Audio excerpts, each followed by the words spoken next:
Hello សួស្តីអ្នកទាំងអស់គ្នាចូលជាមួយនឹងឯមានសារជាថ្មីម្ដងទៀតមកបន្តសេរីរបស់យើងដែលជាភាគបន្តប្រាណិភាមីនេះគេក៏បង្ហាញអំពីសត្វចម្លែកចំនួន2ក្បាលកំពុងតាបយុគ្នាចៅយាយក៏បានឃើញហើយមានការភ្ជាប់អាខ្លាំងមែនទែនព្រោះថាកម្រិតសត្វវិស័យទាំងពីរខុសគ្នាតែបន្តិចប៉ុណ្ណោះប៉ុន្តែបាននិយាយអំពីកម្លាំងវិញខុសគ្នាឆ្ងាយខ្លាំងមែនទែនយូទីក៏លើកឡើងថាពួកយើងនៅតែមានអាការឈ្នះដល់រំណានអ្នកទាំងអស់គ្នាស្ដាប់តាមផែនការរបស់ខ្ញុំលើបាននេះចៅយាយក៏បាននឹកឃើញនៅអ្វីដែលកញ្ញាអេរ៉ានប្រាប់មកកាន់គាត់ដូច្នេះគាត់ក៏ថាកញ្ញាអេរ៉ានបានប្រាប់ហើយថាយើងមិនគួរប្រយុទ្ធជាមួយនឹងមេបិសាចក្នុងលាងនេះទេបើអ្នកចាំប្រយុទ្ធទៅខ្ញុំមិនចូលរួមទេលើបាននេះជឿទិញពិតជាខឹងខ្លាំងមែនទែនបើឯមកប្រយុទ្ធក៏មិនប្រយុទ្ធទៅសម្រាប់ដូចជាឯនេះគ្មានប្រយោជន៍នោះទេយ៉ាងណាក៏ដោយឯត្រូវតែមើលថែសម្ភារៈរបស់អ្នកទាំងអស់គ្នានៅទីនេះចៅយីក៏យល់ព្រមប៉ុន្តែក៏ជូនពរឲ្យពួកគេនឹងសំណាងល្អផងដែរឃើញបាននេះពួកគេពិតជាសប្បាយចិត្តពេលនោះកញ្ញាឡយយ៉ាវក៏ថាប្រធានក្រុមតនៅមិនមែនជាទិសដៅរបស់មេបិសាចទេម្នេះហារីបានជាអ្នកបញ្ជូនក៏ទៅជូទិញក៏បានតបថាសម្រាប់ដូចជាគេនឹងទុកក៏គ្មានប្រយោជន៍ដែរក៏បបទាំង4ដែលគេបានយកទៅនោះសិតសឹងតែជាគ្រឿងផ្ទុះទាំងអស់នៅពេលដែលមេបិសាចទៅនោះស៊ីទៅកាន់គេហើយក្របបាយទាំងផ្ទុះឡើងនៅពេលនោះមេបិសាចប្រកាសជារងរបួសយ៉ាងធ្ងន់ធ្ងរបន្តមកយើងនឹងឆ្លៀតយកឱកាសមួយនេះសម្រាប់ទៅកាន់វាតែម្ដងលើបែបនេះកញ្ញាឡយ៉ាវក៏ចាស់ចំទាស់ត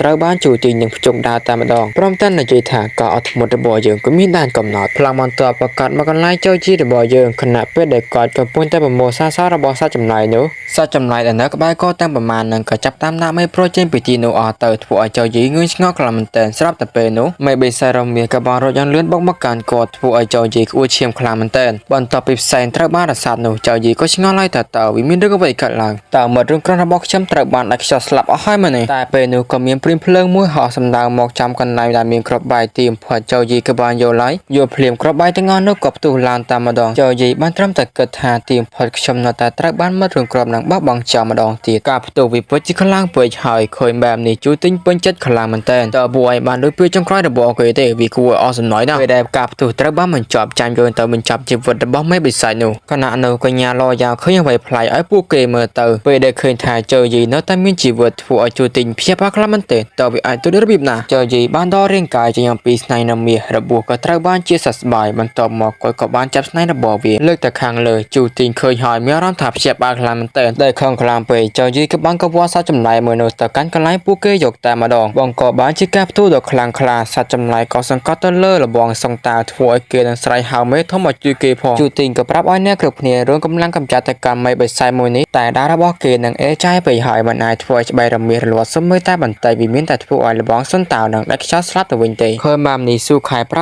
ាប់ថាពលភ្លើងវាប្រហារទៅកញ្ញាឡយ៉ាប្រាប់ថាពលរន្ទះបន្ថែមទៀតធ្វើឲ្យបិសាចរមាសមានការជីកចាប់ជាខ្លាំងជូទិញក៏បានគិតថាទៅបីបិសាចមួយនេះខ្លាំងប៉ុណ្ណាក៏ដោយក៏វានៅតែមិនអាចយកឈ្នះមកកាន់ពួកយើងបាននិយាយចប់ក៏បើការពិផាទៅកាន់បិសាចមួយនោះឲ្យវាស្លាប់ទៅតែការស្មានរបស់គេគឺខុសហើយបិសាចរមាសនៅតែមានថាពលដ៏ខ្លាំងប្រាស្នៃនៅមុស្រីរបស់វាដើម្បីវាប្រហារកញ្ញាឡយ៉ាក៏លន់មកថាបិសាចមួយនេះវាកំពុងតែស្រយុទ្ធថាពលរបស់យើងទាំងអស់ហើយបើយើងកាន់តែវាប្រហារទៅកាន់វានោះកម្លាំងរបស់វាគឺកាន់តែខ្លាំងលើបែបនេះជូទិញភ័យខ្លួនខ្លាំងមែនតែគេកម្ចាត់វាដោយរបៀបណាទៅមិនដឹងថាគេកាត់អីក្នុងខ្លួននោះទេក៏ចាប់ផ្ដើមបើកការវិភាគនឹងទៅកាន់គ្នាឯងតែម្ដងស៊ូខៃនិងកញ្ញាឡយ៉ាត្រូវបានគេវាឲ្យសន្លប់រួចហើយក៏រត់ចាក់ចេញពីទីនោះបាត់ទៅពេលដែលបិសាចរមាសមកដល់វាក៏សម្លាប់ប្រូស៊ូខៃមុនគេសំណាងល្អរបស់កញ្ញាឡយ៉ាត្រូវបានចៅយីជួយសង្គ្រោះតាន់ពេលវេលានាងក៏ឆ្ងល់ហើយមិនបានជួយគាត់ជួយសង្គ្រោះនាងគាត់ក៏ប្រាប់ទៅថានាងគឺជាមនុស្សតែម្នាក់គាត់ដែលមិនបានធ្វើបាបមកកាន់គាត់ហើយក៏នឹកឃើញនៅជីវិតមុនរបស់គាត់និងជីវិតសិស្សកន្លាតផងដែរនៅពេលដែលគាត់ខ្សោយនោះគឺតែត្រូវបានគេធ្វើបាបនៅក្នុងពិភពលោកមួយនេះគឺមានតែយើងខ្លាំងទេទើបយើងអាចគ្រប់គ្រងទៅលើវាសនារបស់ខ្លួនឯងបានក៏เลยទៅមើលជួយទិញវិញតិចបំផុតអំពីកញ្ញាបិសាចរមាសនោះទេគេក៏បានសុំឲ្យចៅយីនឹងជួយសង្គ្រោះគេផងតែចៅយីក៏តបថាខ្លាចឯងនិយាយថាវាគឺជារបស់ឯងមែនទេអញ្ចឹងសូមអញ្ជើញឯងយកវាតាមស្រួលទៅពេលគាត់និយាយចប់ជួយទិញត្រូវបានបិសាចរមាសនឹងសម្លាប់បាត់ទៅបន្ទាប់មកចៅយីប្រាប់ប្រាជំនាញរបស់គាត់មួយដែលវាគឺជាលំអងផ្កានៃការកេងលក់ទៅកាន់កញ្ញាឡយ៉ាពេលដែលនាងកេងលក់វាស្រួលសម្រាប់គាត់ក្នុងការបញ្ចេញសមត្ថភាព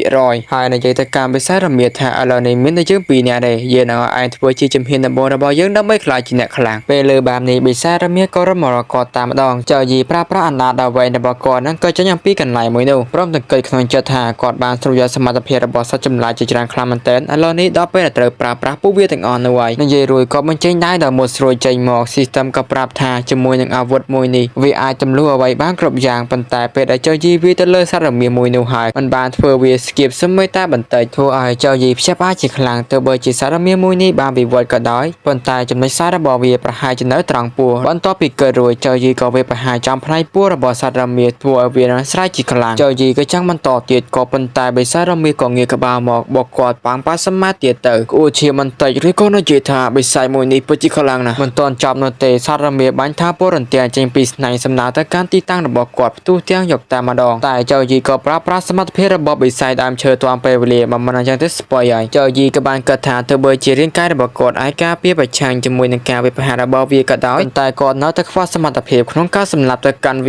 ពេលនោះគាត់ក៏នឹកឃើញកំណត់មួយប្រើប្រាស់សមត្ថភាពដែលជាដៃវែងនឹងចាប់យកអាវុធរបស់ប្រូជូទិញមកប្រើបន្តមកប្រើសមត្ថភាពដាំតំពាំងមកជួរំពាត់រាងកាយរបស់បិសាចរមៀមិនឲ្យវារត់គេខ្លួននោះទេឃើញអាការបែបនេះចៅជីក៏បានលុតទៅតែម្ដងព្រមទាំងថាដល់ទីបញ្ចប់របបអញហើយតែក្នុងវិនាទីនោះបិសាចរមៀក៏រំដោះខ្លួនចេញអំពីការគ្រប់គ្រងរបស់គាត់ដល់ដំណាក់កាលមួយនេះទៅហើយចៅជីក៏មានតែប្រើប្រាស់សមត្ថភាពពង្រឹងនៅកម្លាំងស៊ីដុំរបស់គាត់ក៏មួយដែរយ៉ាងខ្លាំងទៅកាន់បិសាចរមៀដែលជាហេតុធ្វើឲ្យដាវរបស់គាត់នឹងបាក់ចៅជីក៏ត្រូវបានខ្ទាតផងដែរដោយសារតែដាវមួយនេះត្រូវបានបាក់ចៅជីក៏បោះវាចោលព្រោះថាគោលដៅរបស់គាត់បានសម្រេចហើយបិសាចរមៀក៏បានលត់មកចៅជីក៏ប្រាប់ទៅថាឯងបានចាញ់ហើយព្រោះថាយើងទទួលបាននូវសមត្ថភាពរបស់ឯងហើយនោះឯងនឹងគ្មានថ្ងៃឈ្នះទេនិយាយចោលក៏ស៊ីទៅកាន់ស្នែងដែលបានបាក់នោះទទួលបាននូវសមត្ថភាពដែលជាគ្រឿងសឹកសត្វមាន់ប្រែកាយភ្លាមចៅជីក៏បានលត់ទៅផ្លែប្រយុទ្ធគ្នាយ៉ាងខ្លាំងក្លាជាមួយនឹងបិសាចរមៀការប្រយុទ្ធក៏បានបន្តរហូតដល់មួយលានម៉ោងក្រោយមកចៅជីមានអារម្មណ៍ទៅហត់ខ្លាំងមែនទែនព្រមទាំងរអ៊ូថាបិសាចមួយនេះពិតជាពិបាកសម្រាប់ខ្លាំងណាស់ស្រាប់តែពេលនោះក៏មានសារមួយលេចចេញមក System ក៏ប្រាប់ថានេះគឺជាកូនសោសម្រាប់បើកអាណាចក្រសម្ងាត់ចៅជីក៏ឆ្ងល់តើអាណាចក្រសម្ងាត់នឹងវាគឺជាអ្វីទៅសំណួរមិនទាន់តែមានចម្លើយផងរូបភាពក៏កាន់មកខាងក្រៅដែលសម្លេងមួយក៏រអ៊ូថាតើវាអាចកើតឡើងដល់របៀបណាទៅដែលមនុស្ស3នាក់ត្រូវបានស្លាប់ចំណែក2នាក់ត្រូវបានរត់របួសយ៉ាងធ្ងន់ធ្ងរឯងឆាប់ប្រាប់មកកាន់យើងភ្លាមមកថាមានអ្វីកើតឡើងនៅទីនោះហើយបានជាឯងមិនកើតអីចៅជីបានត្រឹមតែគិតថាតើគាត់គឺធ្វើដូចម្តេចទៅបើគាត់ប្រាប់ថាវាជាសំណាងនោះគេមិនជឿនោះទេស្រាប់តែពេលនោះប្រធានក្រុមក៏លេចចេញមកព្រមទាំងនិយាយថាគេគឺជាមនុស្សរបស់ខ្ញុំបើឯងមានសំណួរអាចសួរមកកាន់យើងបានឃើញភ្លាមគេពិតជាភ័យខ្លាំងមែនទែនគេគ្រាន់តែចង់សាកសួរព័ត៌មានខ្លះៗអំពីការស្លាប់របស់មនុស្ស3នាក់ប៉ុណ្ណោះប្រធានក្រុមក៏ថាអញ្ចឹងមិនអីនោះទេប៉ុន្តែចៅជីនេះមិនមែនជាតួនាទីរបស់ឯងនោះទេដូច្នេះឯងអាចចាកចេញទៅបានចៅជីក៏បានយល់ព្រមសេរឿងបន្តទៀតចៅជីក៏បានគិតថាគាត់ហាក់បីដូចជាមានអារម្មណ៍ថាប្រធានក្រុមកំពុងតែលាក់អ្វីមួយអំពីគាត់តែឥឡូវនេះគាត់មិនចាំបាច់ខ្វល់នោះទេអ្វីដែលសំខាន់នៅពេលនេះវាគឺជាអាណាចក្រសម្ងាត់តើវាគឺជាអ្វីឲ្យពិតប្រាកដទៅស្រាប់តែពេលនោះព្រះកណ្ដាលក៏បង្ហាញខ្លួនព្រមទាំងប្រាប់ថាអាណាចក្រសម្ងាត់វាគឺជាទីកន្លែងដ៏ជ្រៅមួយនៅក្នុងល្អាងបិសាចវាអាចចូលបានលុះត្រាតែយើងនឹងមានសារនៅក្នុងដៃរបស់ឯងបើតាមទ្រឹស្ដីនោះវាមិនដែលបង្ហាញខ្លួននៅក្នុងដៃរបស់មនុស្សទេវាបង្ហាញខ្លួននៅពេលដែលបិសាចចំនួន2ក្បាលនឹងបានប្រយុទ្ធគ្ន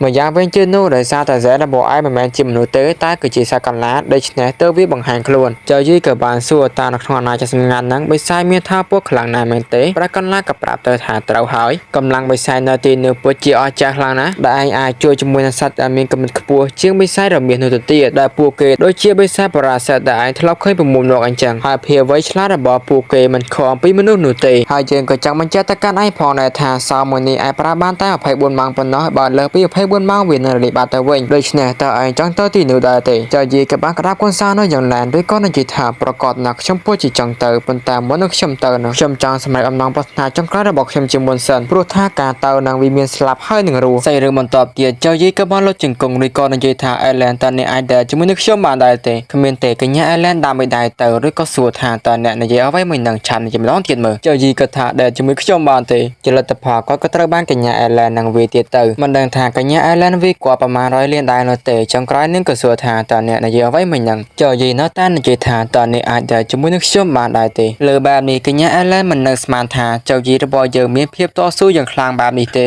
េបន្ទាប់ពីក៏រួចនាងក៏បានសាយហើយក៏ថាឥឡូវនេះមិនអីនោះទេនាងយល់ព្រមតាមសំណើរបស់គាត់ទៅចុះបន្តមកការដែលរបស់ពួកគេនឹងក៏បានចាប់ផ្ដើមអ្នកក្លាហានអត់លើទាំងអស់គ្នាមើលហើយទៅថាគេដែលនឹងគេធ្វើអ្វីខ្លះរួមទាំងអេដមីម្នាក់ផងដែរជាដំបូងនឹងពួកគេបានតែផឹកកាហ្វេមួយកែវពីរនេះឯងចឹងទៅបន្តមកពួកគេក៏តែមើលកូនរឿងខ្មោចតែចៅយីខ្លាចជាងកញ្ញាអេរ៉ែនទៅទៀតហើយជាបន្តទៀតនឹងពួកគេក៏ទៅថតរូបស្វីតអញ្ចឹងទៅពេលដែលការដែលត្រូវបានបញ្ចប់ចៅយីរំភើបខ្លាំងមែនទែនព្រោះថានេះគឺជាការដែលលើកទី1ក្នុងជីវិតរបស់គេហើយគេបានអត់ដល់រយៈពេល20ឆ្នាំហើយដែលទីបំផុតជីវិតនៃការអលិតនឹងគឺត្រូវបានបញ្ចប់ហើយគេក៏អាចស្លាប់ទាំងបាត់ផ្នែកចិត្តផងដែរលើបែបនេះកញ្ញាអេឡែនក៏អស់សំណើចបន្តិចចៅយីយើងបានឃើញទឹកបឹកមនុស្សដែលចិត្តស្លាប់នឹងជាច្រើនខ្លាំងមែនទែនដូច្នេះហើយការស្លាប់មិនមែនជារឿងអ្វីដែលគួរតែសប្បាយរីកនោះទេបើទោះបីជាយើងមិនដឹងថាឯងបានឆ្លងកាត់អ្វីខ្លះក៏ដោយសូមឯងកុំមកតែចិត្តហើយសម្រាប់ខ្លួនឯងឯងទៅតែបន្តជីវិតរស់នៅទៀតបើវាមានអាការនោះឯងនឹងអាចរស់នៅជីវិតដែលឯងចង់បានចៅយីសម្ ำลังเตอร์สมดหายตอบตะการนิ่งถาออกกลเอแลนด์กัญญาเอแลนด์กระถาหายยังก็สะเคิมหน้าท่าหรือกลายไอ้ไม่เพียงคลาหันแบบนี้ไป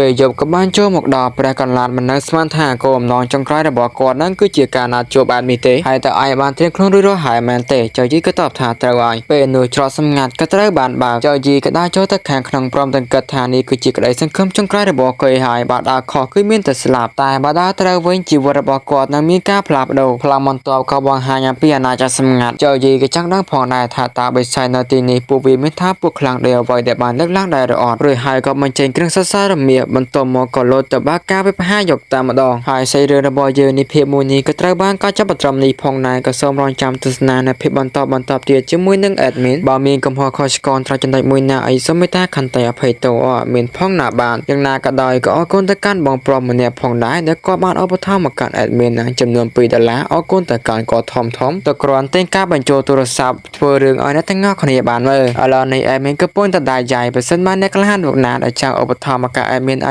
เอาไปตามอยากชัวก็คันเลยในบ้านแอดมินแต่เปียถาออกคนหนึ่งจุนปอในตั้งออกขณีรอสี่ตุเตนบ้านต้นน้ำบักหน้าประกาศสวัสดิ์เพียบเป็นนิพิสนาแอดมินบาย